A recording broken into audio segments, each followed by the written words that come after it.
mesmo sendo a terceira vez, seria para ele a última, né? Ele já estava com 40 anos de idade, aí pai de 4 filhos, né? 2 que nasceram, infelizmente, já sem vida, um morreu quando nasceu, e a Expedita Ferreira, que na época tinha 5 anos e 8 meses.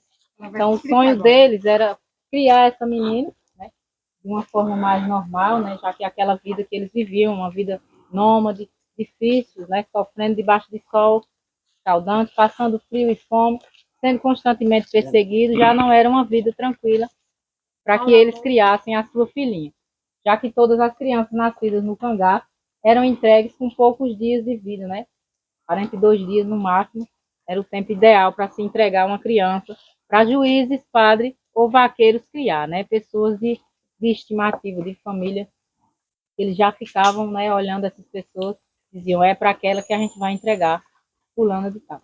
Então, aqui a ideia era de parar com o cangaço, passar o comando para Corisco, né, o braço direito dele, já que Corisco já tinha aí seu grupo, né, diferentemente do de Lampião, então ele já percorria muito bem as regiões do Nordeste, sabia as estratégias, tanto como Lampião, então dava para que ele continuasse com o cangaço e Lampião se aposentasse, digamos assim, né? Então ele ia tirar novas identidades, né, trocar de nome, viver no anonimato. O sonho deles era comprar uma fazenda no estado de Minas Gerais, para lá eles criarem a filhinha deles, com 5 anos e 8 meses na época. Mas, chegando aqui no Coito de Angicos, né, assim como é chamado o local onde eles iriam repousar, coito, que vem de coiteiro, que é uma pessoa que te dá, né, cobertura, né, parceiro, digamos assim. Então, o Pedro de Cândido era dono daqui da fazenda Angicos, e a grota era a região mais profunda do riacho, hoje bem acidentada, mas na época era mais planos, né, bancos de areia, então dava para que eles posicionassem as barracas, né, os casados a barraca um pouco mais distante, os solteiros as barracas um pouco mais próximas, por questão mesmo de privacidade. Diferente do Quinta-feira, que era o cangaceiro mais idoso, né, ou seja, digamos assim, o mais velhinho do bando, ele ficava ali na gruta, já que era mais próximo, né, dos mantimentos como comida, arma, então ficava mais fácil para ele não estar se locomovendo tanto, já que ele já tinha uma idade, né, uma certa idade. Então ficaria melhor para o Quinta-feira ficar na gruta e não em uma barraca, né? Então lá na Quinta-feira, infelizmente depois do tiro lá do Poço Tamanduá, aqui foi alvejado em bala. Mas desde a noite de quarta-feira, dia 27 de julho daquele mesmo ano, aqui já estava sendo cercado. Qual era a ideia de Lampião? Passar apenas 3 dias, na terceira noite ele iria sair daqui já, deixando o comando nos braços de Corisco. Porém, na quarta-feira, 27 de julho, Corisco demorou, não chegou, né, juntamente com Dadá, e aí ele teve que pedir para Pedro ir lá em Piranhas, do outro lado do rio, no estado de Alagoas, comprar mais mantimento, mais munição para as armas, né, mais comida, bebida, já que estava escasso e precisava que o Corisco chegasse e tivesse tudo certo. Mas lá na cidade de Piranhas, a polícia já estava de orelha em pé, né? Afinal, Joca Bernardes, o coiteiro de Corisco, já tinha deixado uma informação escapar de que o bando de Lampião estava aqui para as bandas de Sergipe, né? Não disse a localização exata. Então, vendo o Pedro lá fazendo muita compra, o Joca, que não é bobo nem nada, falou para os policiais, ó, aperta o Pedro, você apertar o Pedro, ele vai estar soltando mais informações, ele está comprando muita coisa. Então, ele era fazendeiro, mas o que ele estava comprando naquele dia chamou muita atenção por conta da grande quantidade, né? Então, o boato que a polícia deixou se espalhar foi um boato falso, dizendo que a macacada, ou seja, os policiais, estavam para a banda de lá de Piranhas, ou seja, para o outro lado da cidade, procurando os cangaceiros e que a população ficasse tranquila, né? Então, esse boato falso, Pedro ouviu e trouxe para cá e disse a Lampião que estava tudo certo, que a polícia estava para o lado de lá e que ele baixasse a guarda e descansasse, afinal, jamais iriam encontrá-lo aqui, né? Mas esse boato, infelizmente, era falso. Então, ao cair da tarde, né, do dia 27 de julho de 1938, o tenente da volante de Alagoas, ou seja, o tenente João Bezerra, né, que era o chefe dos policiais, ele pegou 3 canoas pequenas, chamadas canoas de todas, né, são as embarcações mais antigas. Então, ele amarrou essas 3 canoas umas às outras para que pudesse comportar 48 policiais, fuzis, metralhadoras, latas com aguardente querosene e cal, né, facões e punhais. Então, esses policiais, a grande maioria, não sabiam que destino eles iriam tomar e qual ação eles iriam cometer, né? Diferentemente de Joca Bernardes, que teve que vir com os policiais para poder mostrar o local, né? Então era uma noite escura e sem lua, chovia uma chuva pesada, chamada torrencial, né? Final era mês de julho, ressaca ainda do inverno, mas às vezes tem chuva por aqui ainda no mês de julho. Então, na escuridão da noite, eles desceram no leito do São Francisco, mas antes de vir para Sergipe, passaram no Remanso, onde hoje é conhecido como Entre Montes, a capital dos bordados, né? Lá Entre Montes ainda é estado de Alagoas. Lá ele soube que o Pedro estava lá repousando, e lá ele torturou o Pedro, tirando as unhas de Pedro a golpes de punhal. O Pedro, não suportando a tortura, permanecia em silêncio mesmo com as dores insuportáveis. Porém, eles ofereceram para ele que se ele colaborasse, né, com os policiais, ele iria dar a patente de delegado da cidade de Piranhas, né? Então aí foi quando o Pedro se afrouxou e foi obrigado a vir com eles para cá, né, e ficar aqui acampando durante toda a noite do dia 27 de julho. Então, antes de subir, chegar até aqui o centro da grota, os policiais se reuniram por 3 vezes, né? O grande número de policiais subiram mais pela trilha da esquerda, porém todos no leito do riacho, porque a estratégia era usar o leito do riacho, né? Eles eram estrategistas e não queriam deixar rastro em terra firme. Então, o leito do riacho seria uma fuga certeira, por isso que eles tinham que cercar todos. Então, o Abidão ficou lá com o posto Tamanduá, é o tenente com o centro da grota, o Aniceto Rodrigues com essa posição e o Ferreira de Melo ali na posição da direita. Então a grota ficou fechada. Porém, eles não se aproximaram, né? Deixaram que eles dormissem, caíssem em sono profundo. Então, só após 1 hora da manhã foi que os policiais começaram a se aproximar, ou seja, o cerco se fechando, né? O inimigo bem próximo ali, digamos assim. Então, lá depois que a Maria acordou logo cedo, já estava preparando o café, o Amoroso foi lá apanhar água e lá ele tomou um tiro. Como o código era o tiro, para abrir fogo na grota, depois do tiro acidental disparado contra o Amoroso, aqui chovia bala, assim como diz Sila, né, uma das sobreviventes do massacre de Angicos. Ela dizia que aqui chovia uma chuva de bala, era bala para todo lado, parecia chuva de granizo, né? Então a grota ela foi alvejada de todos os lados.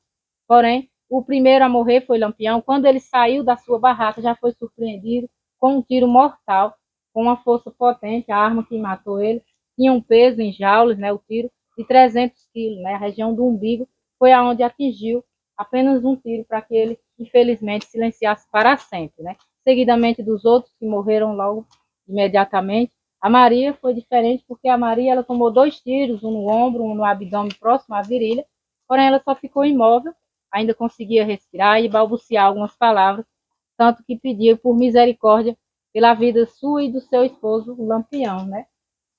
Mas ainda assim, o policial Ponta de Godói, segurando Maria pelos cabelos, arrastando até a suposta rocha ali atrás, ela foi degolada com 2 golpes de facão. Então, ela ainda estava respirando. Por isso que a sua morte dizem que foi uma das mais brutais aqui na grota, né? As outras 11, 10 cabeças foram decapitadas seguidamente, né? Foram colocadas em latas com aguardente, querosene e cal. O único corpo que não foi mutilado, né, fora o tiro que tomou, foi o do Adrião Pedro de Souza, que foi o policial que morreu aqui no exercício da função. Né? Os corpos dos cangaceiros, pessoal, eles foram enterrados aqui mesmo, nesse local, em cova rasa, né? Então ligeiramente escavavam, já que a terra facilitava, e cobriam apenas os corpos só para a presença dos animais não chegar a ficar putrefato, né? Mas mesmo assim ainda ficou. Porém, ao sair daqui, por volta de 7h30 da manhã, já chegando às 8, né, então eles saíram nesse cortejo levando essas cabeças, um cortejo que chamaram de macabro. Esse é o cortejo macabro, para provar a força da justiça da época, para quem os desafiasse. Né? Então, esse cortejo ele saiu com essas cabeças, nessas substâncias. Então, lá eles foram expostos na cidade de Piranhas, lá na escadaria do Palácio do Governo, onde hoje é a prefeitura da cidade, né, para aquela famosa foto dos livros de literatura. Aí elas percorreram mais de 100 cidades do Nordeste, chegando ao IML Nina Rodrigues, na capital baiana do estado de Salvador, na Bahia. Lá esses crânios ficaram por 31 anos para estudo, né, porém, depois alguns familiares conseguiram recuperar né, de forma judicial, né, os crânios dos seus parentes, inclusive a a Expedita Ferreira conseguiu recuperar os crânios dos seus pais, mas aí ela silencia, porque ela diz que isso é algo que machuca muito. Então, o que tinha de falar já foi falado, né? O cangaço era conhecido na época, para aqueles que não gostavam, como banditismo social, né? Chamado de moleques bandoleiros do sertão. Então, o Lampião, ele não nasceu cangaceiro, ele se fez cangaceiro na força do ódio e de querer vingança para a morte do seu pai. Aos 17 anos, né, uma controvérsia aí entre brigas com o coronel conhecido como Zé Saturnino. A família Ferreira foi perseguida, né, porque se recusavam a vender a sua pequena propriedade rural lá no interior de Pernambuco, né, no local chamado Vila Bela, onde hoje é a cidade de Serra Talhada, no estado de Pernambuco. Então, lá eles criavam bode, costuravam couro. Era uma família de agricultores familiares normal, até um certo tempo em que foram, né, forçados a vender a sua propriedade. Os policiais matando o seu pai. Lampião, aos 17 anos, quis vingança. Afinal, naquela época, a honra de um homem e de uma família era lavada com sangue. O sangue tinha que ser derramado para que a família fosse honrada. Então, Lampião começou a odiar coronel e polícia desde então. Mas o cangaço ele já existia antes de Lampião, né? Então, o senhor Pereira, quem comandava alguns grupos antes dele, Labareda, como Volta Seca, eles já tinham grupos, né? Então, só o Lampião ganhou fama e repercussão nacional e internacional porque era um homem que sabia fazer amizade. Inclusive, aqueles que eram para ser seus inimigos, na verdade, muitos eram seus parceiros, né? Alguns por ter o rabo preso, outros porque admiravam a sua bravura, né? Então, aí ele tentou fazer justiça à morte do seu pai, mas ele sabia ter aliados. É tanto que ele passou 20 anos à frente do cangaço, né? Numa época onde o coronelismo imperava, onde a seca e a fome se alastrava pelo Nordeste inteiro. Então, muitas famílias, né, passavam necessidade e a de Lampião era uma dessas. Tinha de que sobreviver, porém, eram constantemente perseguidos, né? O Lampião ele foi convidado em alguns locais, como era Juazeiro do Norte. Lá no Juazeiro do Norte, ele foi convidado a enfrentar Carlos Prestes, ou seja, a coluna Prestes. Né? Se ele enfrentasse a coluna Prestes e derrotasse ele receberia a patente de delegado, ou de capitão do exército, né? Lá em Juazeiro do Norte. Porém, ele chegando lá, viu que Carlos Prestes tinha ideias semelhantes às suas, e ele falou que Carlos não era homem de se enfrentar, e sim de se admirar. Né? Então, ele pegou o dinheiro, deixou a patente e o governo do Ceará ver navios. Lá, ele conheceu, né, Padre Cícero, o qual ele chamava de meu padrinho. Né? O Padre Cícero aconselhava muito ele. Alguns dizem que para o bem, outros dizem que para o mal. Porém, eles eram muito amigos, né? Padre Cícero morreu em 1934. Então, o Benjamin Abraão, que era um fotógrafo, ele chegou aqui no ano de 1936 trazendo uma carta falsa dizendo que era de Padre Cícero. Padre Cícero já estava morto, então não tinha como provar. Então, o Benjamin Abraão era um sírio-libanês, ele fugia lá da guerra no Líbano, no seu país, era um mascate, né? Vendia tranqueiras, como alguns chamam. E então, ele chegando aqui, viu esse fenômeno que se alastrava pelo Nordeste do Brasil e ficou fascinado. Começou a tentar, né? Aí está se adentrando no grupo. Chegando em 36, ele conseguiu conquistar, né, a confiança de Lampião, inclusive no baile, o Baile Perfumado, que é um filme de 1996, tem a cena lá do Benjamin tentando convencer Lampião de que o lambe-lambe, ou seja, a máquina fotográfica, que disparava um clarão de fogo na época, não era um fuzil. Então, ele provou para Lampião que essa máquina fotográfica não era uma arma. E assim ele se deixou ser fotografado e até filmado, né? Inclusive tem um videozinho de 15 segundos, tem um filme de 14 minutos, feito por Benjamin Abraão, que na época dizia que Lampião era o rei do cangaço, né? Então ele foi tirado do ar na época, porque diziam que era uma insulta à sociedade da época, né? Então o filme ele tinha 3 horas e meia e hoje só resta 14 minutos, né? Foi cortado quase que por inteiro. Ele dizia que o cangaceiro, ou seja, um bandido, não podia ser rei, já que Lampião gostava de ser chamado de governador do sertão. Ele queria sanar a fome e a miséria que se alastravam aqui naquela época, né? Então, ele gostava de ser chamado de governador do sertão. Então, antes de vir também para cá, infelizmente, para a emboscada de Angicos acontecer, Lampião, no ano de 27, ele tentou invadir a cidade de Mossoró, lá no Rio Grande do Norte.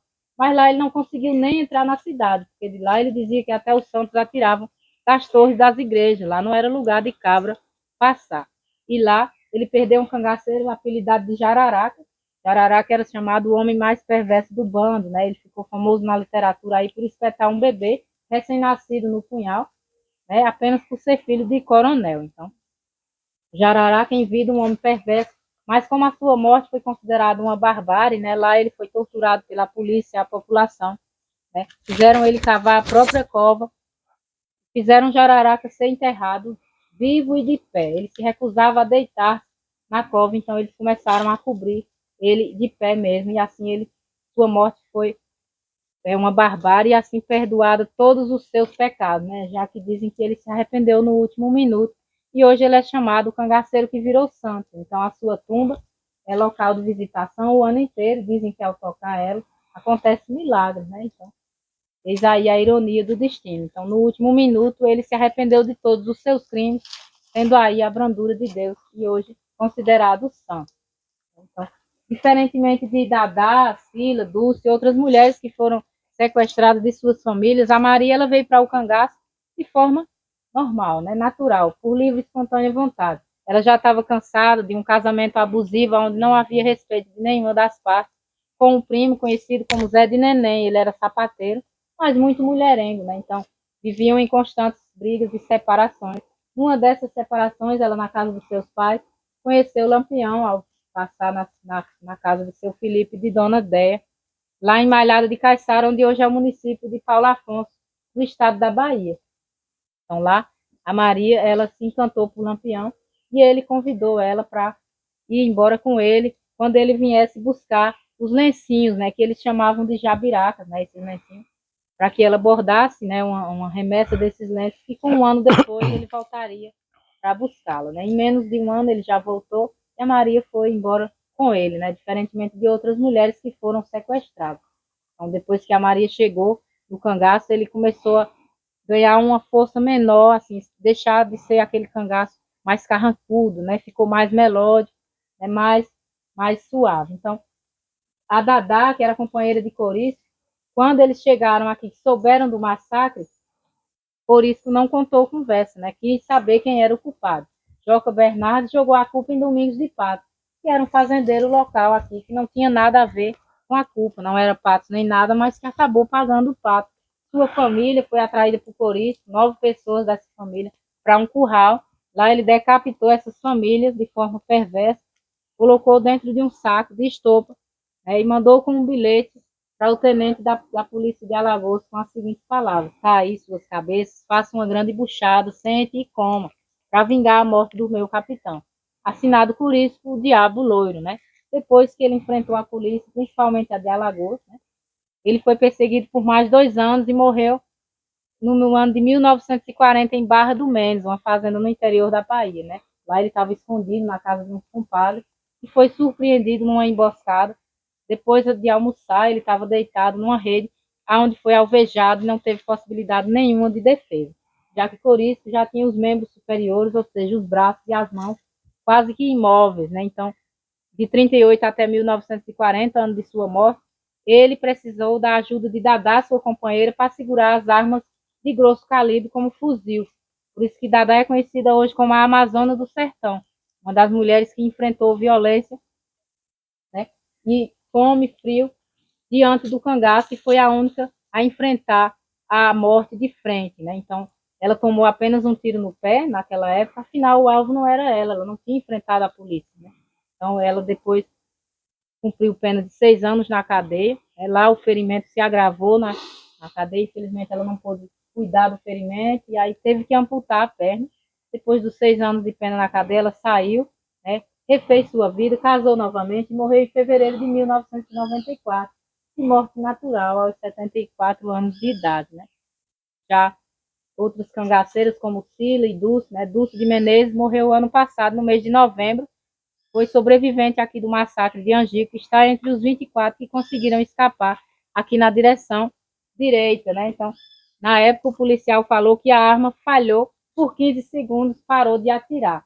Na verdade, depois ele confessou que ficou em estado de choque ao ver os cangaceiros olho por olho e dente por dente. Afinal, só teve esse tanto de pessoas mortas porque eles estavam desprevenidos. Se fosse tudo armado e prevenido, seria fogo cruzado, né? Então, os 24 conseguiram escapar, mas eles não foram considerados traidores.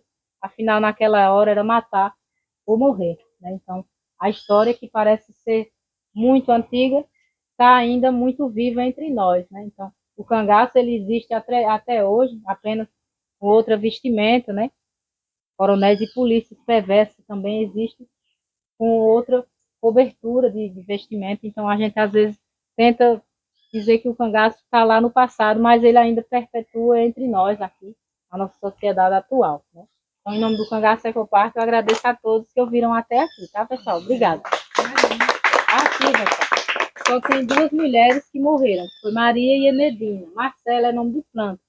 Como eles usavam apelidos para confundir a polícia, inclusive eles repetiam apelidos de cangaceiros que já haviam morrido, para confundir ainda mais. Sabonete não já morreu, e como é que Sabonete está ali? Então, eles repetiam o apelido para confundir a polícia.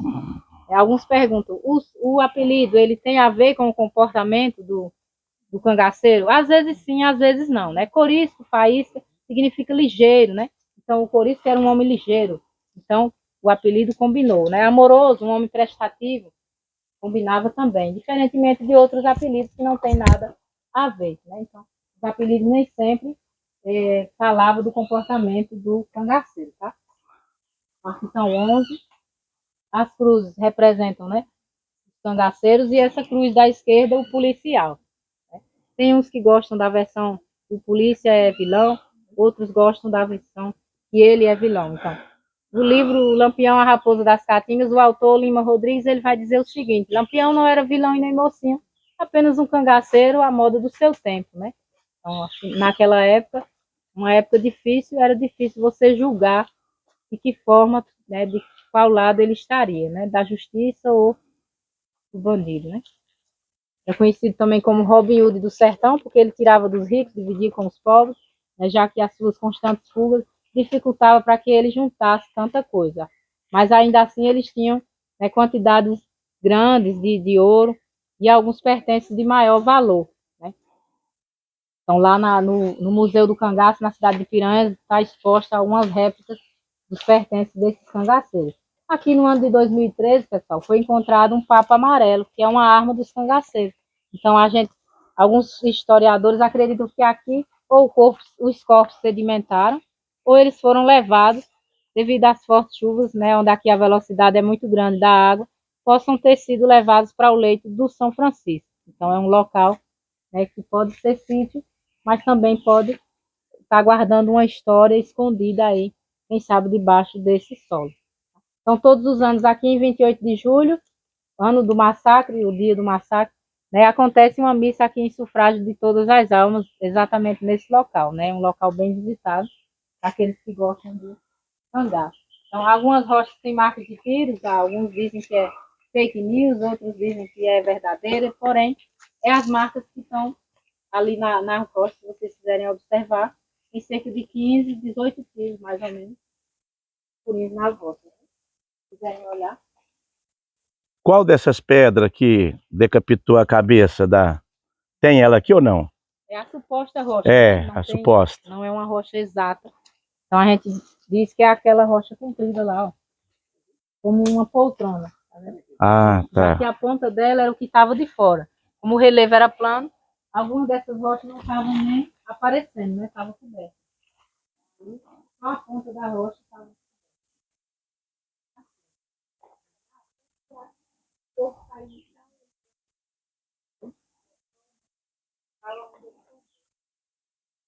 Tá aí, pessoal. Inscreve no nosso canal, ativa o sininho. Deixa o seu like. Compartilhe esse vídeo. Vou no Sergipe, divisa com Alagoas. Vim conhecer a história do cangaço. O que aconteceu aqui está nos livros de faculdade, de escola. E era meu desejo, eu tinha vontade de vir cá, pessoal. Pessoal, inclusive, mostrar para vocês ali. a marca dos tiros, pessoal. Ali, pessoal, ó. Ali, pessoal, tem a marca dos tiros. Quando houve muito tiro aqui, né, para matar o Virgulino Lampião, ali na pedra, ó. Tá vendo? Isso tudo é marca de tiro, pessoal, ó. Marca de tiro. Tá vendo, pessoal? Aí, ó, a placa tá falando ali, ó. Essas pedras tá cheia de marca de tiro, pessoal. Porque foi muito tiro. Há relatos de 14 a 15 minutos de tiroteio aqui para exterminar, né, o maior líder do cangaço daquela época. 11 cangaceiros e um policial que foi morto aqui nesse local. Aqui tem muita marca de tiro, pessoal, ó. Então é um sonho, pessoal. Andei 2 dias e meio de viagem para chegar aqui nesse local. Inscreve no meu canal, ativa o sininho, deixa seu like, compartilha, para você ver todos os vídeos meus aqui na terra do cangaço.